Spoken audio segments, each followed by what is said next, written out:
ल हेर्न सक्नुहुन्छ आजको दिन कङ्क्रिट हाम्रो स्ल्याबमा सबै भाइहरू छन् यहाँ। अस्ति भनेको त्यो ठुलो स्ल्याब भनेको यही हो, भइरहेको यहाँसम्म भयो होइन। यता भयो, यो पनि भयो, उता पनि भयो। अब यतातिर बचेको छ, यहाँदेखि यतातिर यो पम्प हो। दुईवटा पम्प लगाएको छ नि त, आज ठिकाले छिटो सक्यो भनेर जितेको छ हामी सबैजना। यो परिरहेको छ।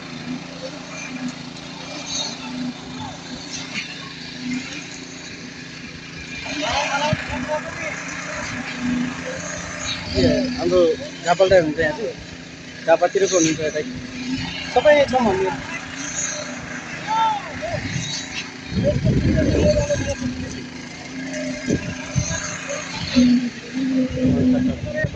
एउटा पम्प त्यहाँ लागेको छ यहाँनिर। अब यति एरियाभरि बचेको छ होइन, बाँकी सबै भइसक्यो। सबै भएको छ।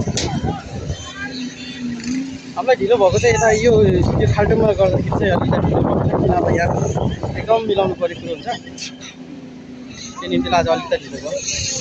अब धेरै छैन, अब थोरै छ, सकिने थालेको छ, यति भरि मात्रै बसेको छ।